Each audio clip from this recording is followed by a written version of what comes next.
Hey, everybody. Welcome to Takeoff with John Clark. Please rate and review this podcast and subscribe for free wherever you listen to your podcast. We've got two special guests heading into the Eagles season opener. Yeah, it is game week finally. We have Jalen Hurts coming up. He's trying to prove himself as a quarterback here in Philly. And here is Nick Sirianni, the second youngest Eagles head coach ever behind Dick Vermeil. I hope you enjoy this conversation. All right, joining us now, Eagles head coach Nick Sirianni. I know you're really busy going into your season opener, but we appreciate the time here. Yeah, good to be here. All right, so I know you love football. You're obsessed with football, but is it true out in San Diego you were so amped up, so fired up before a game, you hyperventilated out of excitement getting ready for a game? Sometimes that's just with that happened, and it was more after a touchdown that happened. That happened to me one time as a college coach too. I don't know if it was a hyperventilation, but I definitely had to sit down. All right, and so it was excitement in the press box. The same thing happened at IUP. I got a little excited, and I had to sit down for a couple minutes. Well, it was time. There's only 32 head coaching jobs in the NFL in the world, so could that possibly happen against the Falcons in Atlanta? You know what? No, that's not happening. But I know they got good benches there in Atlanta, and they got good benches here. I'm able to sit down if I need to. How obsessed are you with football? I mean, are you kind of like Peyton Manning? You wake up in the middle of the night, you're writing down plays or something in bed, anything like that? You know, I don't have a lot of hobbies, and football is definitely like I don't like to play golf. I don't. Really, that's the only other thing I can think of. I love my family, and I love football. So, but yeah, definitely, it consumes a lot of my thoughts and my time and my But I when I'm home with my family, I want to be home with my family. Now, that doesn't mean that I'm not waking up in the middle of the night, or I'm not on the couch or playing catch with my son and writing something down on the side. I just that's always on your mind, and you're thinking of it, and so I think that's okay. My family thinks that's okay, so I'm going to keep going with it. I think Philly thinks it's okay, too. I mean, you kind of get the sense that they match your obsession for football here? I do. That's something that you just see right away, like the passion of the fans, and it's just very evident, and so I love that. I love that because, again, it is. It's I love football. They love football. Great. Let's go out and win a lot of games together and have a lot of success together. Speaking of winning a lot of games, Frank Reich was your guy in Indianapolis, and he went there with a ring, Eagles Super Bowl ring. Did you try that on? No, I'm waiting until I get my own before I touch one or anything like that. But no, it was great because I was able to see a lot of what happened. Frank and I were together in San Diego. He came here as the offensive coordinator. And as we were installing our offense, as we were reconvening after being away from each other for 2 years in 16 and 17 and getting back together in 18, we watched a ton of that Super Bowl year together. Like, hey, here's how we're running this. Here's what we're doing. Here's what we've done since we've been apart. So, it's just ironic that a lot of the guys that I was watching in that Super Bowl year I'm working with now. And so, I feel like I've known them as a player for a little bit longer than normal just because of my relationship with Frank and Indianapolis. Did you at least ask to see his ring, or did he walk around with it? You know what? Frank's a pretty humble guy. Yeah. I don't know. I'm not sure I ever saw him wearing it. I can't even really think of it. I saw a picture of, because when we were working in Indy, he came back for the ceremony in the off season.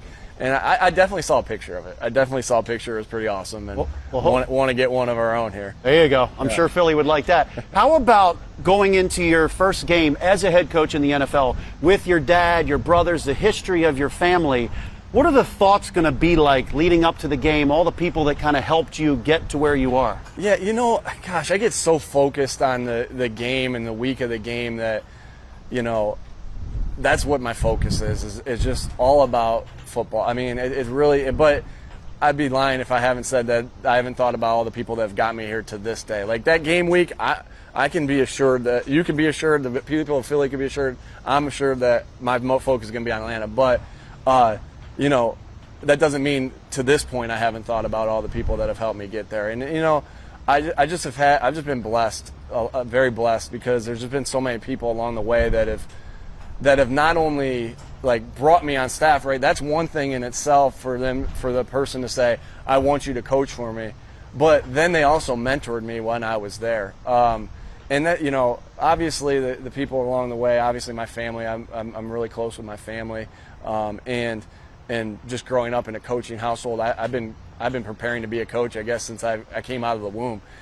So obviously my dad and my brothers, no matter what, my dad is just somebody I've always looked up to, and him being a coach, and that's kind of why I even got into coaching in the first place.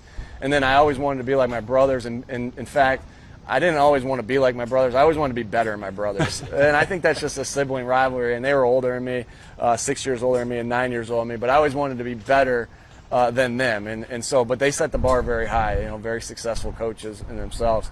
And then I just think about, again, you can't help but think about the coaches that helped you get here. And it's definitely my college coach, Larry Karras, as a player for him, and then as a coach, he taught me on two different sides.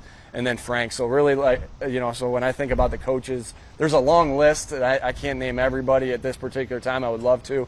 But the list, when real short, is my dad, Larry Karras, Frank Reich. Nice. And it's interesting because you're the son of a coach, and Jalen Hurts obviously coached by his dad. Does that help form a bond and a relationship, and are there certain tendencies you guys both have? Yeah, I think the thing is when you're raised by a coach, I think that develops it can drive you two different ways, right? You see that in all professions. Like my dad's fill in the blank, I'm not doing that. Or my dad's this, and I'm doing exactly the same thing. I think so when you go into the same profession as your dad, first of all, it tells a lot about what your dad is, I think. And that's no different for myself, and I know that's Jalen too. So, but the one thing that if you do track that profession, that same profession that your dad took, you probably love that profession also. You love football. So guys that are talented, guys that are tough, guys that love football, they reach their ceiling, and that's no different here with Jalen. So that's something that, we just know we all love football. I mean, no different than the last quarterback I coached in Phillip Rivers. Yeah. His dad was a coach. So I love that relationship because you can talk about, hey, did you grow up jumping on the tackling dummies too, and going and being a ball boy, and et cetera, et cetera. There's so many little different things that we go through as coaches' kids. And coaches' kids are always on time, right? Yeah. There's a discipline. There's a discipline, yeah. We're on time, and we got thick skin too. I think there's a discipline in that too. That that we've been. Sometimes it's hard to turn it off how you talk to guys on the field and then how you talk at home. So we get thick skin as well, which is a good thing in this profession. Well, I'm sure the way you talk at home is a lot like sports talk radio here in Philly, so it'll be fine. Jalen Hurts, when you got him for the first time here, and now where he is heading into the season, what areas have you seen the biggest growth and maybe an evolution of Jalen here under you? I think just his ability to process the offense and his decision making, and that he's sitting in the pocket a little bit more and making the throws on time, and then when the plays come to him, he can run and make something happen. So I just have seen a guy that truly lives to the motto of, hey, here's our 5 core values. We want to get better at those each day, and he does. Because he loves it, it's important to him, and he works relentlessly to get better at them. So I've seen him do that, and I've seen him make improvements in every part of his game.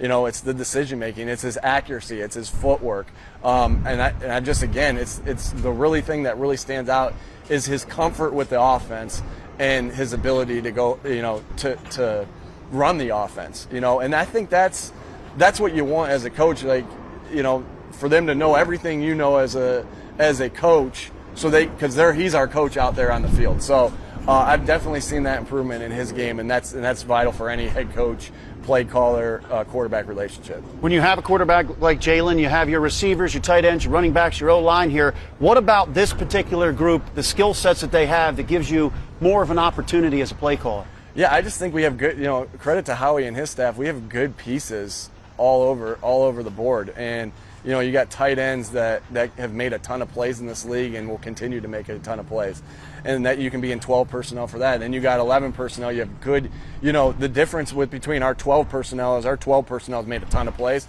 and our 11 personnel is they're babies, right? They're young, but they're super talented, and it's our job to get that talent out of them and use their abilities to the smartest way we know how to, and and kind of use them by committee. And so I'm really excited for their potential. Again, there's nothing to look back. There's not a lot to look back on and said they've done this. Sure, there's splash plays and there's college plays that they've made, but now we're on this, now we're into the NFL. So I look forward to their development. And then in the running back room, right, you got a lot of different pieces. I think we have the pieces that we need to be successful as an offense. You got runners, you got pass catchers, you got protectors, and we're going to use all those guys. And then the game's always won. I know I'm speaking on offense now, but the game's always won up front on the O and D lines. And this offensive line has won a ton of games together. So I think this is a unique situation that I'm coming into. Sometimes when you're a new coach, you would think the cupboard's bare, but it's not. And I'm so excited to work with this offensive line. I know how good they are and how good they've been for a long time, and that's where good teams win on the O&D line. How about this Jordan Mailata? I mean, 3 years ago he comes here, couldn't even put on a football helmet, didn't know how to put on pads, couldn't even figure out how to drink the water out of the water bottle with a helmet on, and now he's your starting left tackle. What a story. Isn't that amazing? It's truly amazing. And you should hear him sing. I mean, like, the guy is so, like, I'm just so floored by some of these guys of how talented they are, how blessed they are, and how talented they are in so many different areas. Jordan was a professional rugby player that turned into a professional football player at the highest level, and he can sing like, I don't even know what song he was singing. Who sings Tennessee Whiskey? He sings like that guy. It sings Tennessee Whiskey. And so, like, I'm just floored by some of the talents that these guys have, and Jordan just has so many talents as a person, and I'm looking forward to everything he's going to do for us this year and help pave the way for a good running game and help pave the way for a good passing game from the protection. Obviously, when you took this job, you saw the roster that you had on paper. When you've seen it now on the field all throughout camp going into this season, what is it that you really like? Are there some things that surprised you, the makeup of the team? Yeah, what I've seen, and I guess it's not a surprise when you really, you come in here and you're saying, hey, I want to practice a certain way. And when you go to a new place, my experience has been when you go to a new place, you have to establish the practice habits that you want. Because what the habits that you establish are going to kind of lead the way through. And so again, I can't say it enough, and I've probably be, people will talk about that. I say it over and over and over again, and that's okay. Good coaching to me is, what I'm going to say. That's what I want. That's what I say to the players all the time. Like, I'm obsessed with getting better every single day. How do you get better every day? There's only one way in my mind to do it, and it's how you practice. And so you come in here like, okay, I know that's a non-negotiable for me. This is how you practice. This is the standard of how you practice, and let's get the guys there because that's going to get us better every day. But when I got here, I guess I shouldn't be surprised because this team has won so many games in the past, this past decade that they know how to practice, right? And so you didn't have to spell that out. Yes, you continue to set the tone and everything like that, but this team knows how to practice, and it's because of the vets that we have on this team that lead the way that they do, and there's no surprise of why they won so many games here in the past. One of the big things about being a head coach is to be able to command a room. When you first were stepping into a room with all of these guys, first time as a head coach, you had some veterans and all that. What approach did you take with them? What are the principles when you stand in front of them as their leader? The things I'm talking about, what we really talk a lot about is our core values.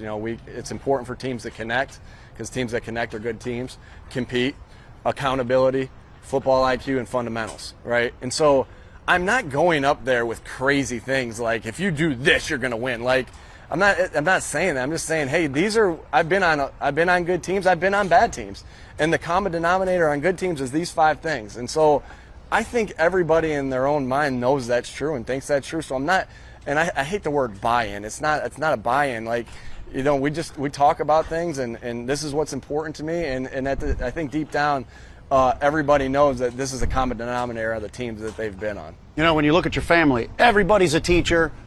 Wives, husbands are all teachers. So you obviously know about educating and teaching and coaching. But when you came out here and you saw all the different personalities and different guys you have, did you kind of learn, some guys learn one way, another guy learns another way, maybe the speed of it as well? No question. And I think I learned that a long time ago in my coaching profession. And I'm kind of a nerd in the sense that I like the way to kind of find out like how people learn, and there's interesting things to me of how that I've learned along the way of hey, this is how different guys learn and how you approach different guys.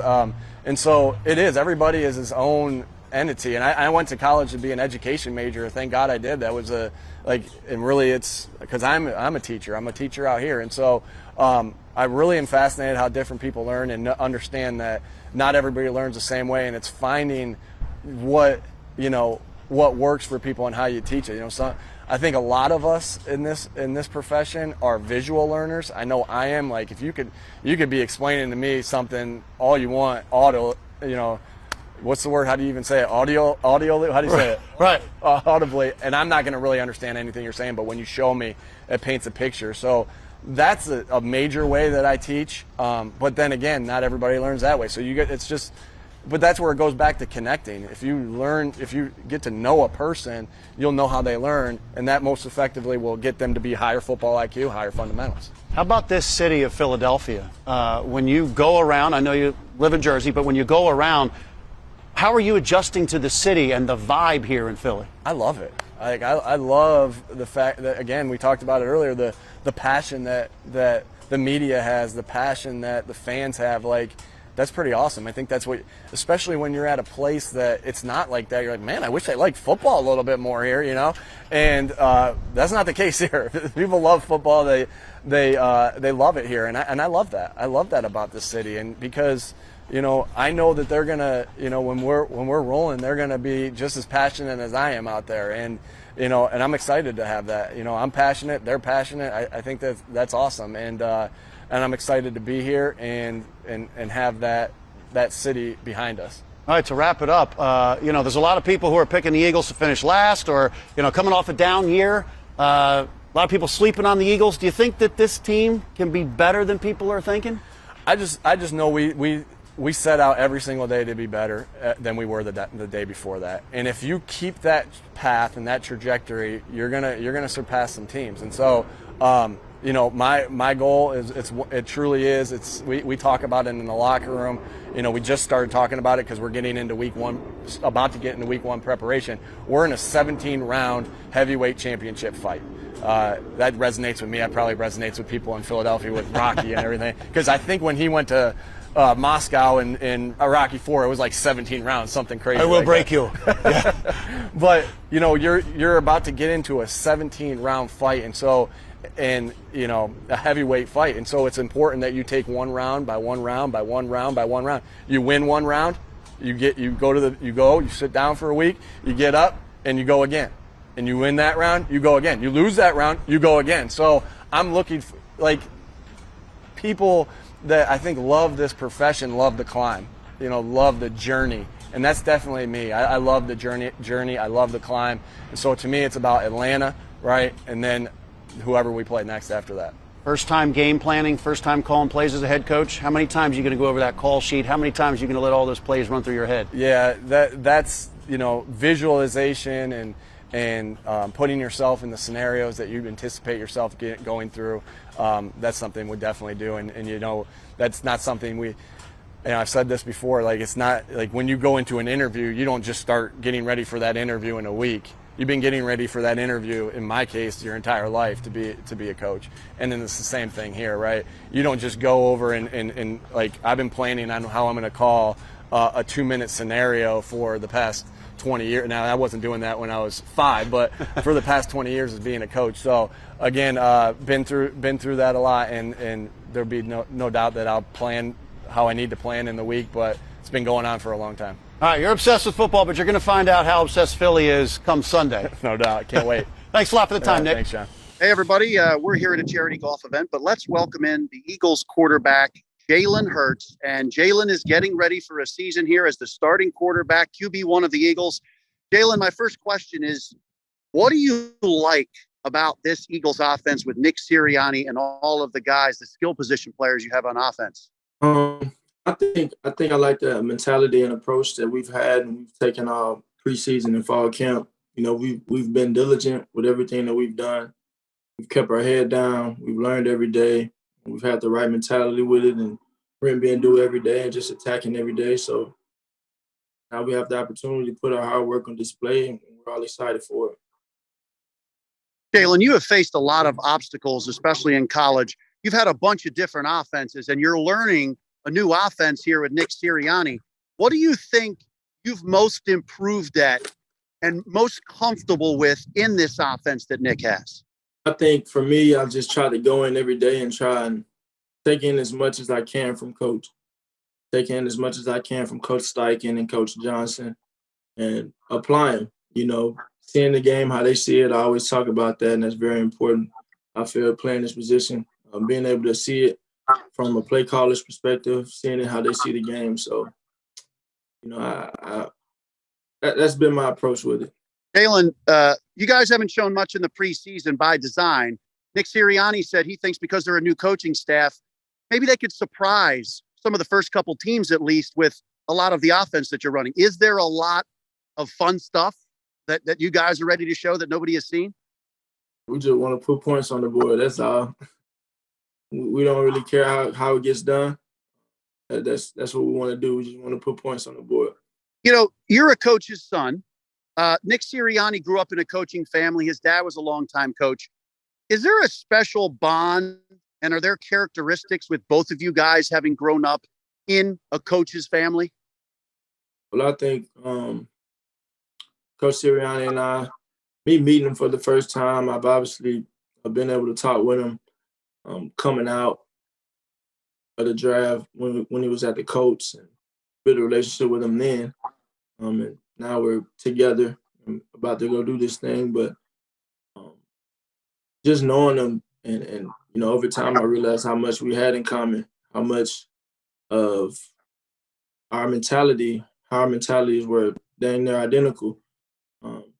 So I appreciate him. I appreciate everything he's brought here and the values that he's brought in here. So we're all excited, and definitely think there are some similarities there in the mental approach and how we view things and how we connect. A lot of your teammates talk about your leadership, and Quez Watkins said it's not just with the receivers, it's just not with the offense, it's everybody on the team. Why is that so important to you to be a leader of everybody on the team, and how do you connect and bond and resonate with all of your teammates? I don't think it's rocket science. I just try and go out there and be myself. Try and be a genuine person. Try and set the right example and lead by example. And you know, people lead because their peers let them. People are leaders because their peers let them lead. So I'm not trying to do anything out of the ordinary. Just trying to go in there every day and be myself and do my job. You know, this Eagles team is coming off a losing season. There's a lot of people who are picking other teams to win the division, thinking the Eagles are not going to have a winning record. Do you think this team can surprise some people here? I think this team is just going to continue to keep the head down, continue to stay steadfast in what we're doing, continue to stay diligent and work. Everything else to handle itself. You have come up with so many good phrases and slogans and mantras. You have another one that you haven't put out there that you talk with your teammates about, something that you live by every day? You might have to get that when it comes. When you look at all the skill position player offense, you have speed at receiver, you've got tight ends, you've got running backs. Do you think this is a really, really good mix to kind of implement all the things you guys want to do on offense? You know, I think for us, you know, every year you go into a training camp, try and see what's good. It's a search. You're trying to find out what the identity of the football team is. And we put the work in. We've worked really hard this offseason. We've done all those things. We have a lot of great pieces. So, you know, we're going to throw it against the wall and see what sticks. All right, Jalen. Well, Philadelphia's looking forward to seeing you out there. So we wish you the best in this season coming up here. Thanks for the time. Thank you.